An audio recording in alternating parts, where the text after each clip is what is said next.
from like way back history's biggest empires, right? To just like an office team that's trying to like land the big client. Oh, for sure. You know? Right. We're kind of like wired to notice these power dynamics and how they play out. Right.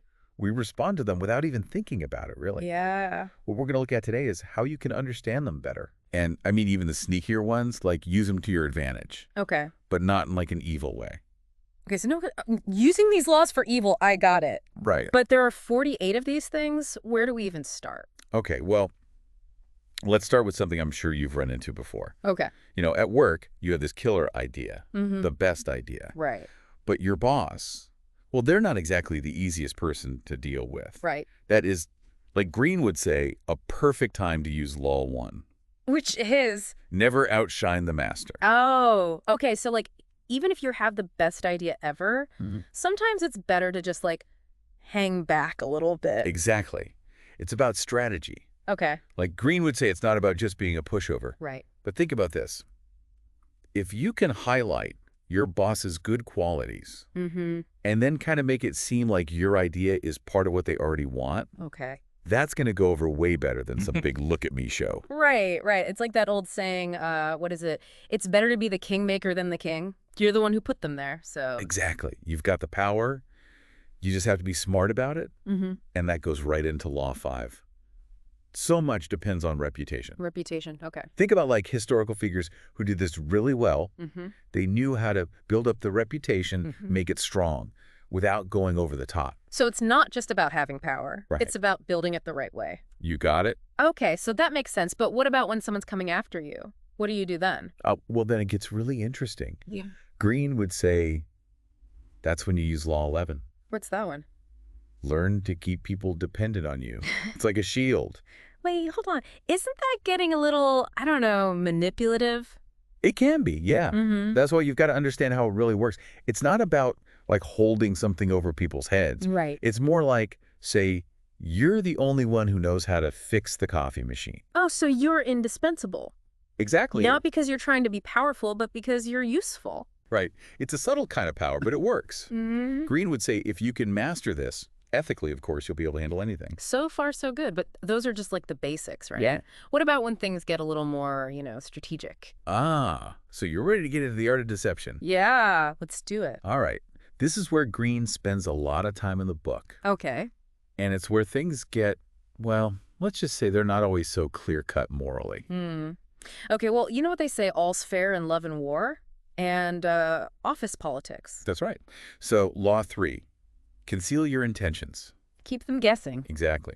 Greene gives the example of, like, military leaders. They didn't win by showing all their cards right away. Right. They won by being unpredictable, you know, keeping the other side guessing. Okay, so it's about staying a few steps ahead. Right. But how far is too far? I mean, where's the line between being strategic and being, well, a manipulator? Now, that is the million-dollar question, isn't it? Right. People have been arguing about that one for centuries. Yeah. I think what Greene wants us to do is just be aware. Aware. Like, let's say you're going into a big negotiation. Even if you want to play it straight, just knowing about this tactic, it gives you an edge. Right. You know what other people might be doing, even if you don't do it yourself. It's like having a secret weapon in your back pocket. You don't have to use it. But That's right. just knowing it's there changes things. You got it. Okay, that makes sense. Now, what about Law 8? Make other people come to you. Oh, yeah. This feels very like power move in a movie, you know? Right. So picture this. You're not chasing anyone. You're not trying to convince them. Okay. You set things up, lay the groundwork, and they come to you. Wow. Okay, so you're not chasing them, they're chasing you. Precisely. It's all about changing your mindset. Okay. Changes the whole game. Right. Think about all the times you've been drawn to something just because it felt exclusive. Oh, yeah, like that fear of missing out. Exactly. Yeah. Even if, logically, it wasn't that great. Yeah. But you had to have it. Okay, that makes sense. You create that demand. Create the demand, and they will come. There you go. But, you know, sometimes with all this talk of power dynamics and strategy, sometimes you just feel like in over your head. Like everyone else is playing chess and you're stuck playing checkers, you know? I know exactly what you mean, and that's where Law 21 comes in. Okay, what's 21? Play a sucker to catch a sucker. Wait, so you're saying play dumb? Now, hold on. Yeah. Before you think I'm saying to act like you don't know anything, Okay. hear me out. Okay, I'm listening. What Greene's saying is sometimes if you play up your weaknesses just a little, Okay. it can really throw people off. Like reverse psychology almost? It kind of is. They think you're not a threat. Hmm. They let their guard down, and bam. You got him. Exactly. So you're saying like a little well-placed humility can actually like put you in a stronger position. That's wild. Yeah. Greene, he loves turning those old ways of thinking on their head. Mm-hmm. It's like that element of surprise you see in martial arts. You know, Right. if your opponent, they completely underestimate you, you've already got a head start. You're already ahead of the game. Exactly. But, and this is important, this law, it only works if you really understand the person you're dealing with. Okay, yeah, you've got to know your opponent. Right. If you misread things, you might end up being the sucker. Yeah, that's a good point. Okay, so that's like high-stakes situations, right? Right. But what about everyday stuff? Like at work, with your boss? Okay, so let's say you've got one of those micromanaging bosses. Oh, I've been there. Always looking over your shoulder, you know. Yeah. Now, you could try to fight them on it, but that could turn into a whole power struggle. Or you could use Law 7, get others to do the work for you. Delegation. The busy person's best friend. That's it.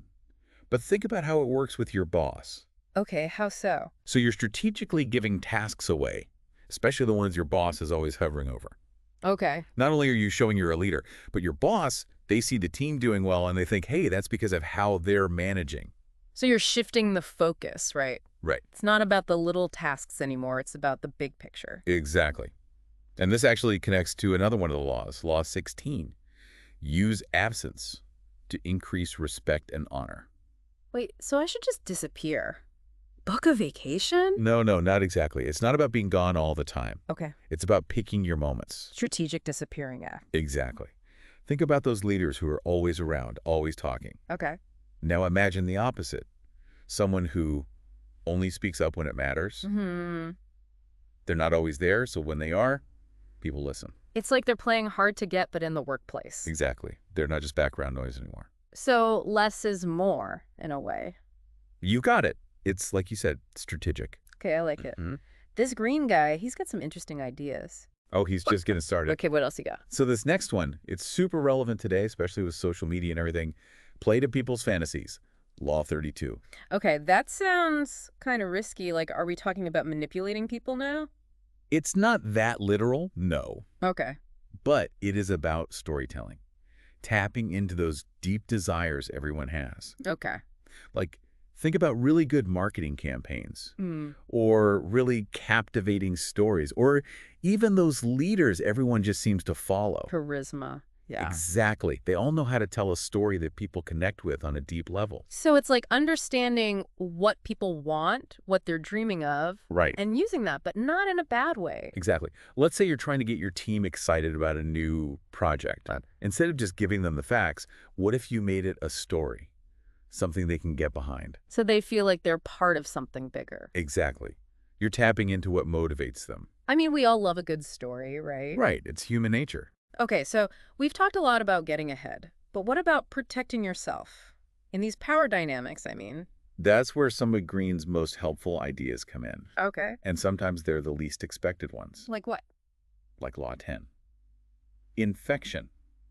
Avoid the unhappy and unlucky. Wait, are you saying we should just ignore people who are having a hard time? That seems harsh. No, that's not it at all. Okay. This law is about being aware of negativity, especially if you're around it a lot. Okay. It can really bring you down, you know. It's like protect your own energy. Exactly. Greene says that being around negativity can drain you. Makes sense. It can wear down your own goals, your own drive. So it's about surrounding yourself with good energy. Yeah. People who lift you up, because that'll help you succeed. So it's less about being mean, more about being smart about who you spend your time with. Yeah, exactly. Choose your company wisely. Okay, I like it. What else? Now, this next one might sound like the opposite of what we've been talking about. It's Law 18. Do not build fortresses to protect yourself. Wait a minute. Haven't we been talking about building a good foundation, a strong reputation, and now you're saying don't build walls? I know, it sounds strange, right? Yeah, a little bit. But think about it this way. If you build up all these walls around yourself... To protect yourself, right? Right.